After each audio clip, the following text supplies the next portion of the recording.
Diana Bauer-Smith graduated from Pratt's dual master's program in art history and library science in 2015, after attending the Pratt in Venice program in 2013. She is an archivist and currently works in the newly formed Center for Brooklyn History at Brooklyn Public Library, which combines the library's Brooklyn collection with the Brooklyn Historical Society. Diana's research in Venice turned into her master's thesis in art history, for which she attended a session of Rare Book School at the University of Virginia and conducted research in New York and Washington, D.C. She has presented her work on this topic both at Pratt's Graduate Symposium and at the Association of Art Historians annual meeting in the UK. Diana. Thank you for that introduction. Let me share my screen. Whoops, I clicked the wrong button. Here we go. Okay. So yes, I'm Diana. Thank you, Deanna, and the whole Pratt in Venice team for this wonderful symposium. My work in Venice focused on the printer Erhard Ratdolt, but for the master's thesis that grew out of that project, I actually focused on a particular book of which Ratdolt printed several editions, the Physicalist Temporum. An illustration of Venice that appears in those editions is seen here on the screen, and it's actually the first printed book illustration of Venice, one of Ratdolt's many firsts in book printing. But today I'm going to focus on some of the editions that preceded Ratdolt's in the book's printing history and some of the relationships that I noticed between them. Before I dive into my presentation, I want to highlight how important the Pratt in Venice program was for shaping this research. During my 6 weeks in Venice, I was able to consult many 15th century books at the Biblioteca Marciana and study important secondary sources at the Cini Library. I got a firsthand sense of the city in which Erhard Ratdolt lived and worked. And I even made woodblock illustrations of my own at the Scuola Grafica as part of the program's printmaking class. My research in Venice grew into my master's thesis, but it also inspired me to continue my art history studies when I was seriously considering dropping them to focus solely on library science. So I'm forever grateful to the Pratt in Venice program. So to the topic of my talk. The Fasciculus Temporum is a chronicle of world history written by the German monk Werner Rolewinck in the early 1470s. The title translates roughly to Little Bundles of Time. The Fasciculus was a reference volume, an encyclopedia of history that incorporated both religious and secular historical threads. And as such, it is an extraordinary example of the early modern perspective on world history. The book is also significant in the history of printing and particularly illustration. As historiographer Lavise Cox Ward has observed, if one were to construct a map tracing the printing history of the Fasciculus throughout Europe, it would match almost exactly one detailing the spread of printing throughout Europe. Previous studies on the Fasciculus have focused on the book's textual lineage.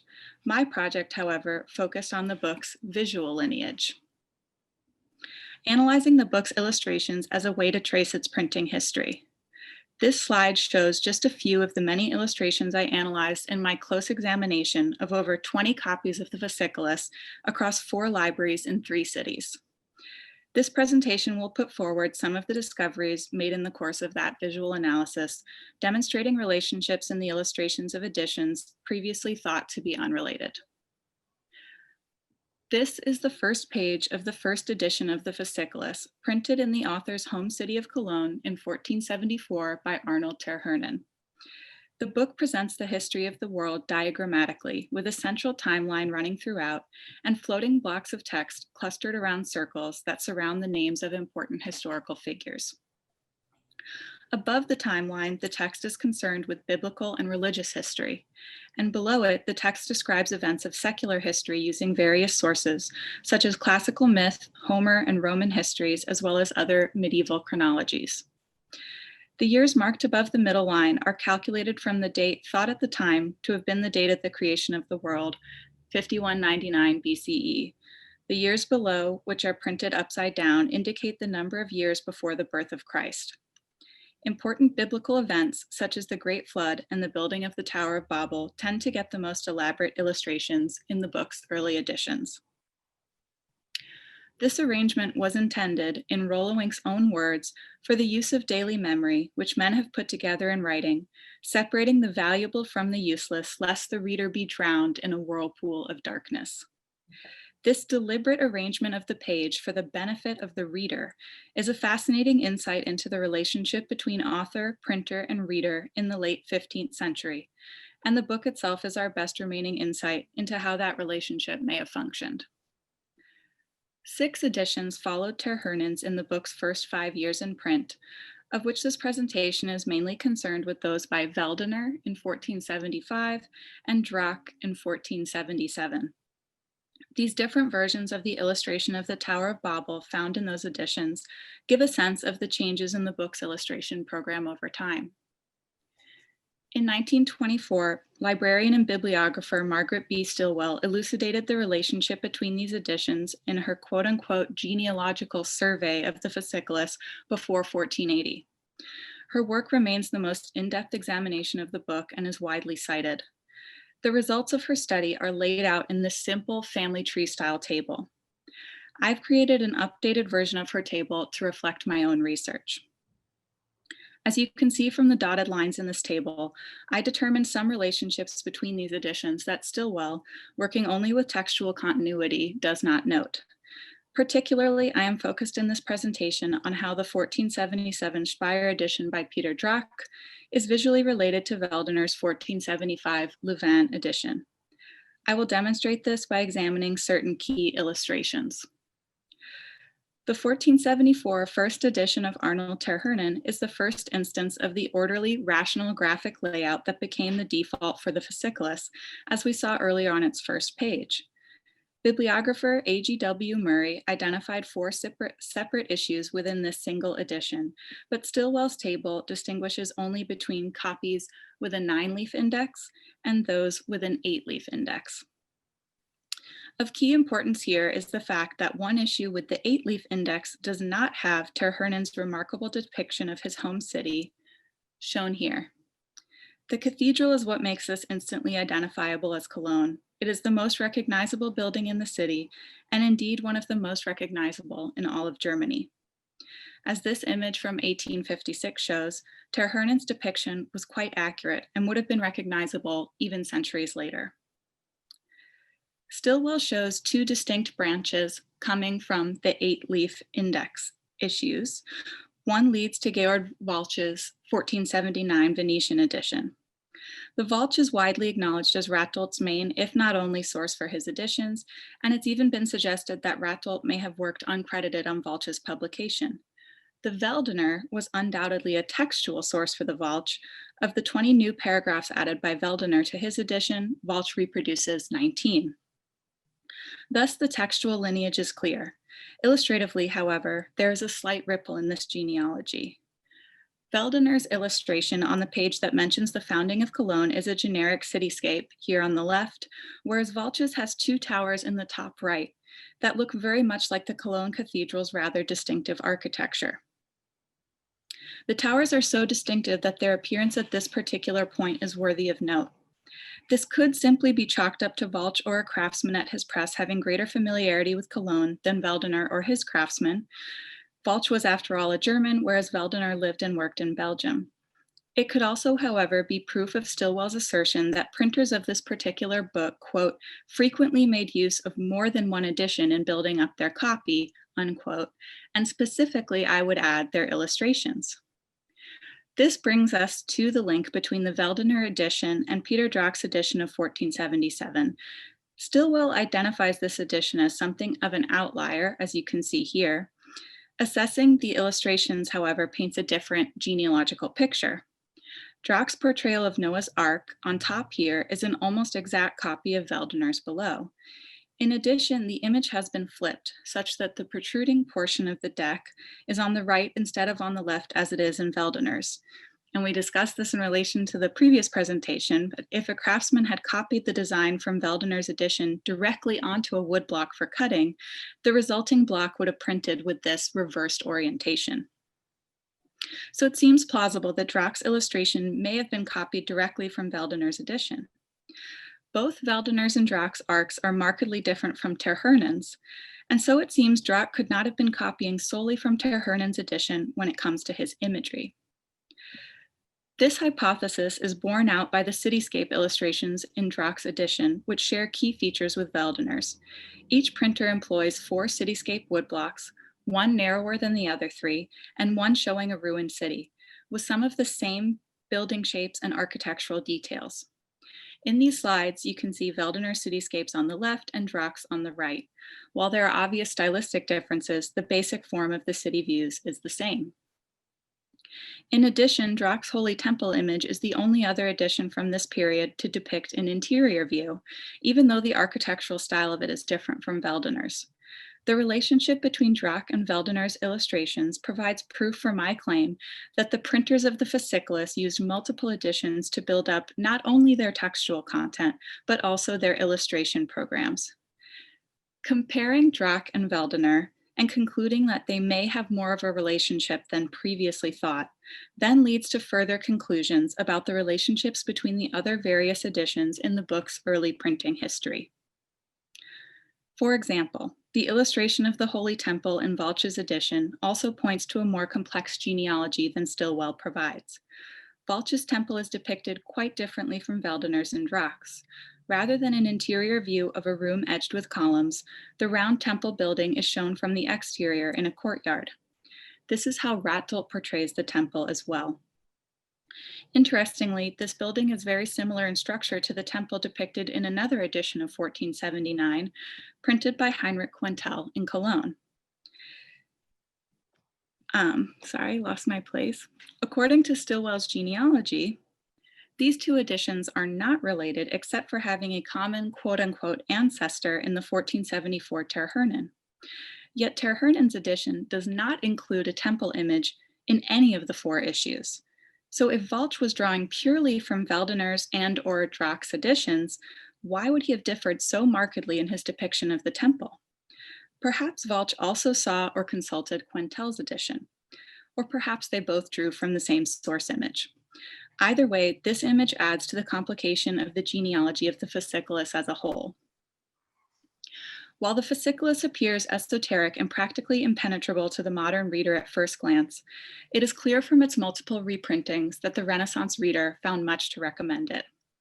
The book provided a new visual benchmark, a changed expectation of what the printed page could or even should look like.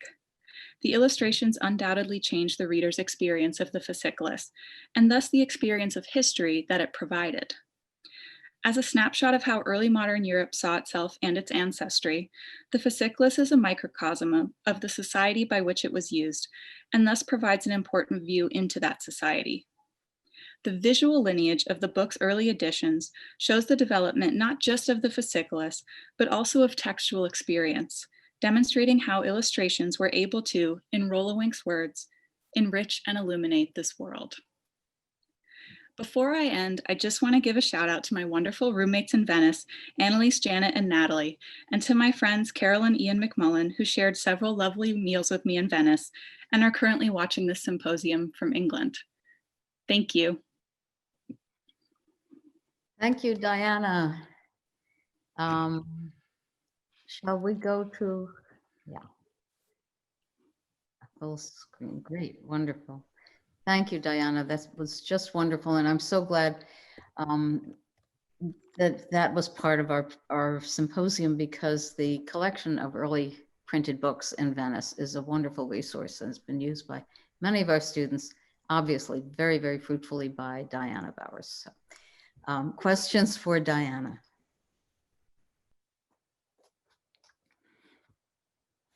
We don't hear you. Sorry, I didn't click it hard enough.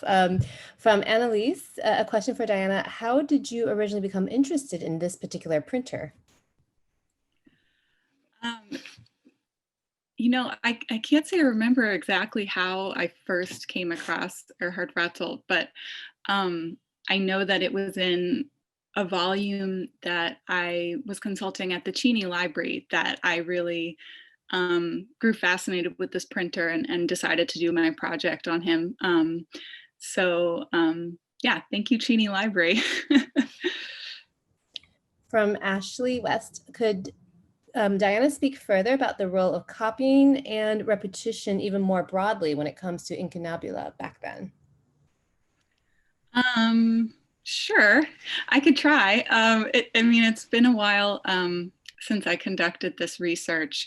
The incunable period is just so fascinating because it's so many things kind of overlapping and mixed together. So, I mean, the Physicalist Temporum is interesting because it was by a contemporary author. It was printed while the author was still living.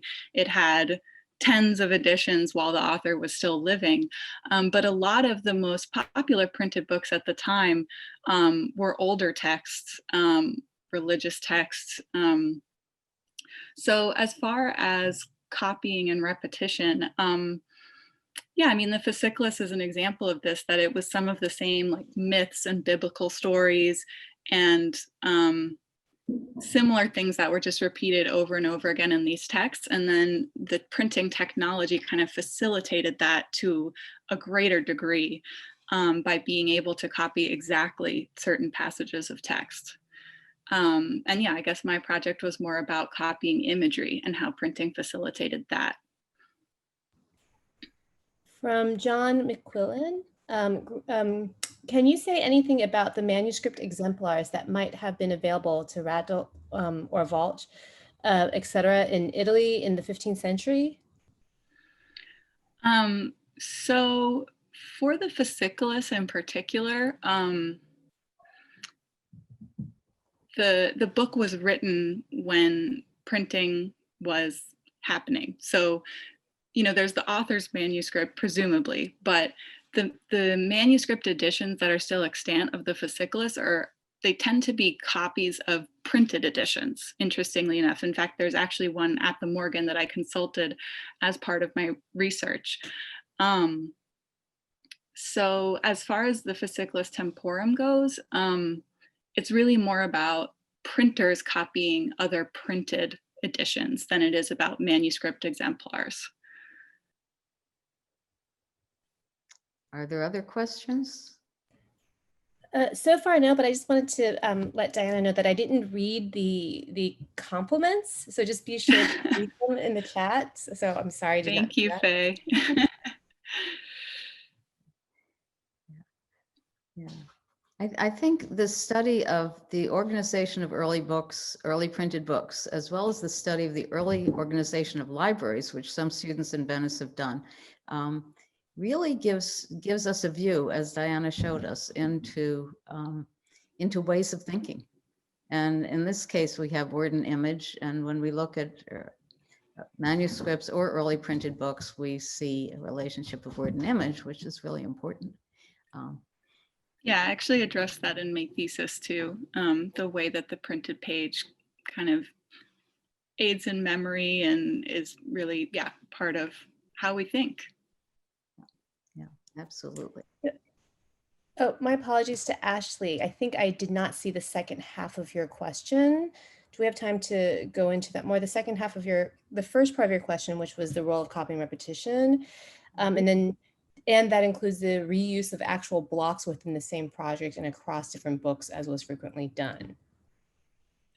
Yeah, so that's an interesting aspect as well. And part of that is like the business side of printing. To own a certain set of blocks was, it could be like an important business decision to acquire a certain printer's blocks when they close down, or to buy a certain set of blocks. And what's interesting to me is that in that case, the wood blocks for the illustrations, and then the form that the text would take, especially for a book like the Fasciculus, where the layout on the page is such an important part of the book.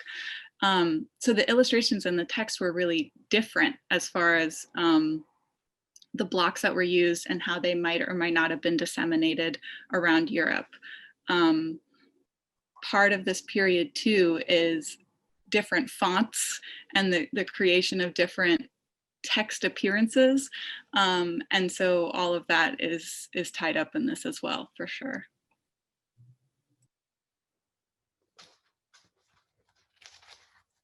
Okay, we have, okay, 46. Hey, we have 4 minutes. Does anyone want to bring up a further question for Diana, or one of those questions that was left over from an earlier, one of the earlier talks? Why don't we do that? We have a lot of questions from the earlier talks. Do that then. I mean, I can go back to, I think there was a few that were left over from Victoria. Should I go back into those? Vicky, you still there?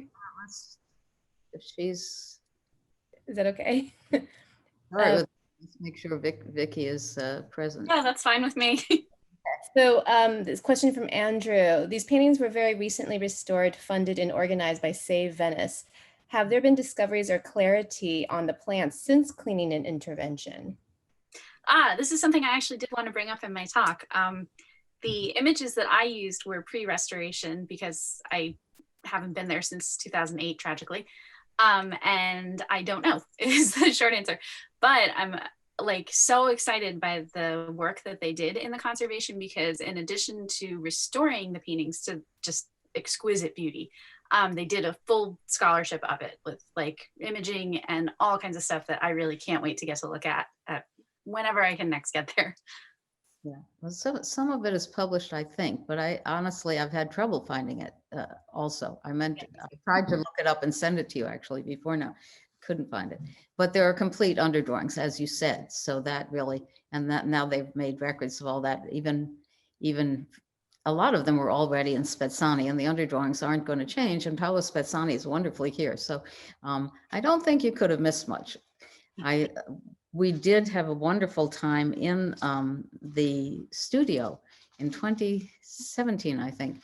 The whole program was allowed to go into the studio where they were working on those canvases. And Sounds like heaven. it was heaven. It was just wonderful. Giulia Manieri Alia got us all in. I had asked for an appointment and we were all there at our academia visit, and he just said, well, come on in. And so that was just great. And the restorers were there, Egidio Arlango and Lucia Tito, and they explained to us what was going on. There was a lot of water damage. There was a lot of overpainting. And sometimes the actual size of the painting as it was on the stretcher had been modified over time. But the underdrawings, so there was a lot of work, but I don't think the underdrawings wouldn't have changed, and you had access to the underdrawings. So although I'm sure you'd love to see that work, Yes. I doubt if it changes things. Maybe it would bring out a few more details or something, but certainly worth looking into. But, okay, what time do we have? Yeah. Okay, thank you for getting in one more question. I think it's time for me to introduce Marietta Burdick,